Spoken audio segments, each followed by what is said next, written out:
Il est temps pour nous de vous informer, mesdames, messieurs. Bienvenue dans ce journal du 8 mars 2023 sur Ma Bannière Télévision.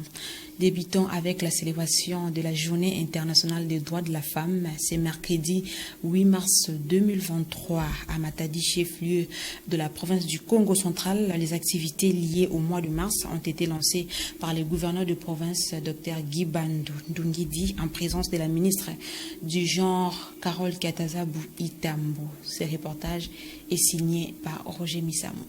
C'est dans la salle Victoria, à Kunkanda, dans la commune de Matadi, que les activités de la Journée des droits de la femme ont été lancées ce mercredi 8 mars 2023 dans la province du Congo central par le gouverneur Guy-Bandou Ndungidi au cours d'une cérémonie riche en couleurs organisée par la ministre provinciale du genre, famille, enfants et de l'éducation, Carole Kiataza Bou-Itambo. Après l'hymne national, la prière et le mot de bienvenue de la chef de division provinciale du genre, une pièce théâtrale a été livrée sur la scolarisation des filles. Dans son intervention, Maître Chérine Lozaïsou, bâtonnier du barreau du Congo central, a expliqué les thèmes de cette année tout en faisant un plaidoyer au gouverneur de province sur le fonctionnement de la maison de la femme. Dans son mot de circonstance, la patronne du genre, famille et enfants, Carole Kiataza Bou-Itambo, a promis de se battre bec et ongle pour promouvoir les droits de la femme et son épanouissement. Je suis remplie de joie de vous adresser ces mots en cette date commémorative de la Journée internationale de droits de la femme, édition 2023. Cette joie, je l'espère partager avec toutes les femmes et les jeunes filles de la province de Bouta-Joseph Kasavubu.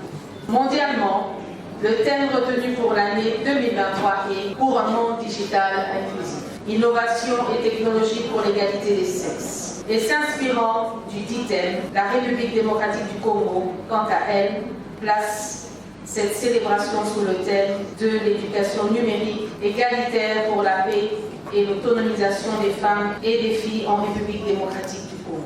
Au regard du retard qu'éprouve la femme et la jeune fille dans le domaine de la digitalisation, en ma qualité de ministre provincial du genre, avec le concours de son Excellence, Monsieur le gouverneur de province, je cite le docteur Guy-Bandou Ndungidi, et de tous les membres du gouvernement provincial, je ferai de tout mon possible pour rendre accessible aux femmes et aux jeunes filles de la province la formation en technologie d'information à travers les maisons de la femme dans les chefs-lieux de chaque territoire de la province. Pour sa part, le gouverneur de province a procédé au lancement des activités du mois de mars dans toute la province. Je déclare ouvert les activités liées au mois dédié à la femme. Heureuse fête à toutes, je vous remercie.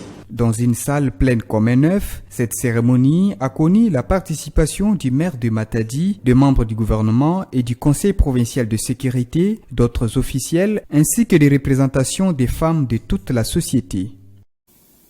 Parlons une fois de plus de la célébration de la Journée internationale des droits de la femme à Matadi. La fédération provinciale du parti politique Essor de la République de Didier Mundela a organisé conjointement ce mercredi 8 mars 2023 une marche de soutien aux femmes de l'Est de la République démocratique du Congo et l'adhésion officielle de la fondation CELDA au parti ainsi que les femmes maraîchères. Reportage de Bienvenue Tony.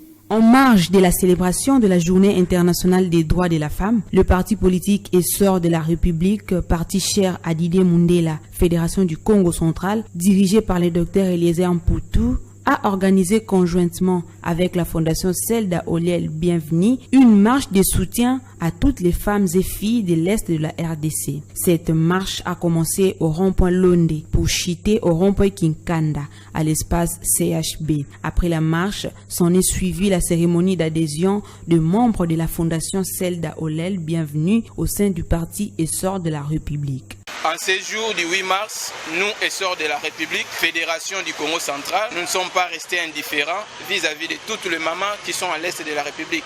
C'est pourquoi nous avons marché pour témoigner notre affection, notre soutien et notre amour à toutes les mamans de la République démocratique du Congo en général et à toutes les mamans de l'Est de la République en particulier. Notre deuxième activité, c'était l'adhésion officielle de la fondation Selda Olel Bienvenue au sein de notre parti Essor de la République, parce que l'initiatrice de cette fondation est l'un des cadres de notre parti dans la Fédération du Congo central. Voilà, aujourd'hui, nous avons accueilli la fondation Selda Olel Bienvenue au sein de notre parti. C'est ce qui a fait l'objet de notre retrouvaille ici en ce lieu appelé CHB, ici dans la ville de Matadi. Pour sa part, la présidente de la fondation Selda Olel a remercié les femmes maraîchères à qui elle a distribué des pannes à l'occasion de cette journée. On est content d'avoir reçu nos mamans maraîchères dans le compte de notre fondation Selda Olel Bienvenue. On a voulu les remercier pour tout ce qu'elles font pour nous parce que grâce à elles, nous, on peut manger à la maison, on peut avoir la nourriture, on peut acheter. Donc voilà, c'était une belle journée. Parlons justice dans ce journal. Le procès sur l'assassinat du feu député provincial Albert Ntimba Nzuzi se poursuit au tribunal des garnisons militaires de Matadi. C'est mardi 7 mars 2023. L'audience s'est déroulée au terrain d'Amar de Matadi. Reportage. Présidée par le lieutenant-colonel magistrat Isaac Monga, cette audience du tribunal militaire des garnisons de Matadi s'est poursuivie ce mardi 7 mars 2023 au terrain d'Amar de Matadi pour déterminer les coupables de l'assassinat du fait député provincial Albert Ntimba Nzuzi, suppléant de l'ancien gouverneur Atumatu Bwana il y a 2 ans. Sur ces prévenus attendus, seuls 3 se sont présentés, les 3 autres sont introuvables depuis l'évasion à la prison de Matadi. À cause de certaines irrégularités, l'audience a été renvoyée au 21 mars 2023 au camp Redjaf de Matadi. Le magistrat militaire président de l'audience nous fait l'économie de la séance. Les dossiers comportent 3 catégories de prévenus. Nous avons eu les prévenus qui sont présents, qui ont été arrêtés et déférés devant nous et gardés en prison. La deuxième catégorie, ce sont les prévenus qui étaient déjà saisis et traduits devant les tribunaux, mais évadés. Maintenant, l'audience d'aujourd'hui, nous avons constaté que le tribunal s'est déclaré saisi par rapport non seulement à la première catégorie auquel la remise a été contradictoire à leur égard, les 3 prévenus, mais pour les 3 évadés, le tribunal s'est aussi déclaré saisi à leur égard parce que la procédure a été respectée par rapport au PV de constat, aux autres actes qui ont été affichés au parquet pour leur faire voir que ces prévenus étaient introuvables. Le tribunal s'est déclaré saisi aussi à leur égard. Mais s'agissant des 3 prévenus qui ont été mis en liberté provisoire, il s'est posé une question des droits. Le ministère public a voulu demander au tribunal qu'il soit s'il se déclare non saisi par rapport à eux, uniquement parce que le greffier qui est allé instrumenter, c'est un greffier de Matadi et il est allé instrumenter à Kinshasa. Il a préféré que ce dossier soit renvoyé à un autre de ses collègues de Kinshasa pour aller instrumenter. Mais il s'est fait que, selon les us et coutumes, les actes ne peuvent pas être déclarés nuls par rapport à notre greffier qui est parti parce que la compétence, c'est le tribunal. Ce n'est pas au greffier qui est un simple élément qu'on dit pour aller informer la personne que lui-même le ministère public a mise en liberté provisoire à l'adresse qu'il a indiquée dans la citation à prévenir. Et compte tenu de la chronologie dans la citation, il s'est fait que le greffier, n'ayant pas trouvé cette personne recherchée, n'a pas suivi la chronologie. C'est-à-dire on doit se notifier soit à sa femme, à ses enfants, père, allié ou les voisins. Mais directement, il a sauté des étapes pour aller notifier les chefs de quartier. Alors à ce titre-là, le tribunal s'est déclaré non saisi. Et dans l'actualité économique, la dépréciation du franc congolais face aux devises sur le marché d'échange inquiète plus d'une personne. À ce jour, $1 se négocie à 2200 ou 2300 francs congolais. L'une des causes majeures de la hausse des prix des biens de première nécessité sur les marchés congolais. Mamine Bodi nous précise.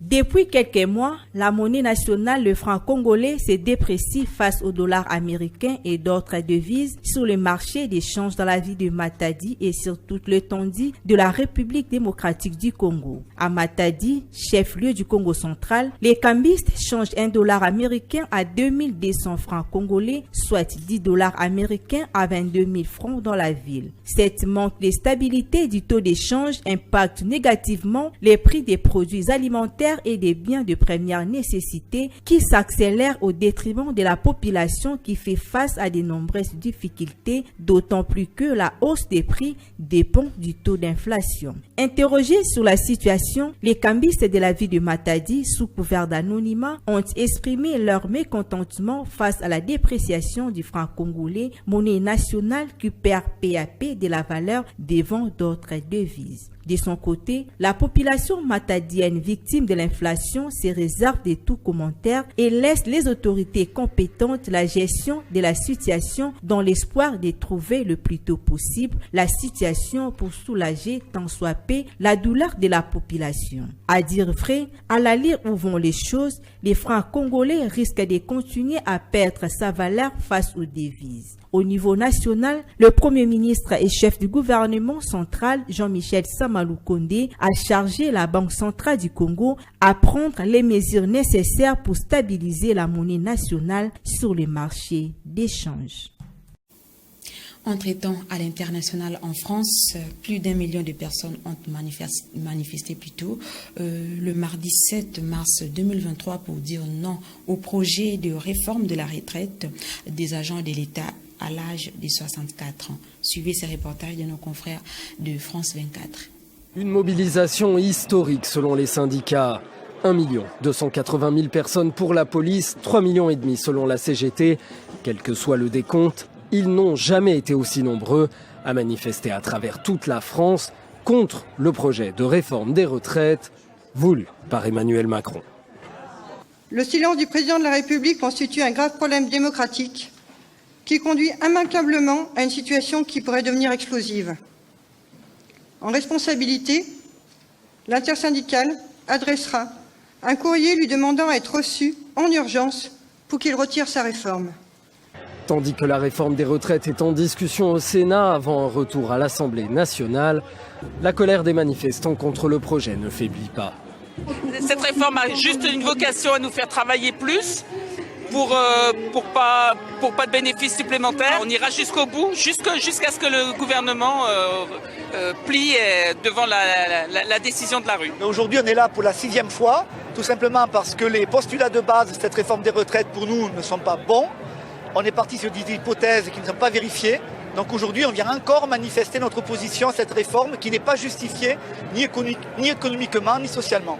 Selon les sondages, la très grande majorité des Français sont toujours contre cette réforme des retraites et en particulier le report de l'âge légal de départ de 62 à 64 ans. L'intersyndicale appelle à une nouvelle journée de manifestation ce samedi. Et c'est par cette note internationale que nous mettons fin à cette session de l'information du 8 mars sur Ma Bannière Télévision. Merci de l'avoir suivi et bonne suite des programmes sur nos antennes. Au revoir.